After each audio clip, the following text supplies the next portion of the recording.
চলো তাহলে লাস্ট ভিডিওটাও তোমাদের সাথে শেয়ার করে নিই।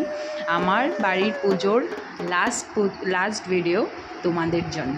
তো মাকে নিয়ে চলে এসেছি আমাদের দশমী ঘাটে মাকে বিসর্জন দেওয়ার জন্য। তো কী আর বলবো, সব কিছু সুন্দর মতো হয়েছে, এটাই হচ্ছে মেন কথা। তো মার জন্য অপেক্ষা করব আরও 1 বছর। তো সব কিছু ঠিকঠাক মতো হয়েছে। এখন মাকে নিয়ে যাবে জলে। তো চলো, মা তো চলে যাচ্ছে, আরও 1 বছর অপেক্ষা করতে হবে।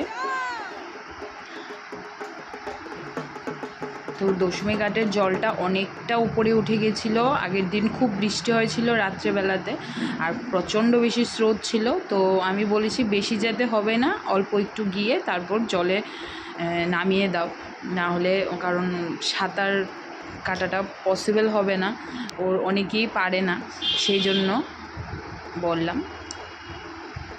তো আরও 1 বছর মার জন্য অপেক্ষা করতে হবে। তো চলো মা, তুমিও ভালো থেকো, সবাইকে ভালো রেখো, আর আমার বাবাকে বিশেষ করে সব সময় ভালো রেখো, শরীরটা যেন ভালো থাকে, এটাই বলবো।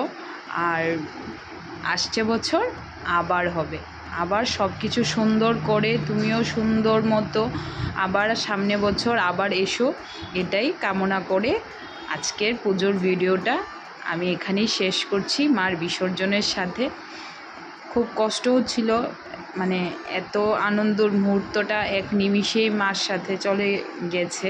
খুব মজা হয়েছে, সবাই মিলে খুব আনন্দ করে মার পুজোটা করেছি। আর দেখতে পাচ্ছ জলের কি স্রোত।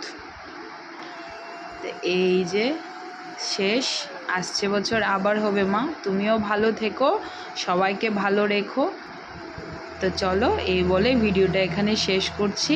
তো যেহেতু বেশি যেতে পারিনি, তো সেই জন্য মূর্তিটাকে এখানে জলে ফেলে তারপর একটা বাঁশ দিয়ে একটু ঠেলে দেওয়া হয়েছে যাতে চলে যায়, না হলে তো মানে স্রোতের উল্টো স্রোত আসলে তো আবার এটা উপরের দিকে চলে আসবে।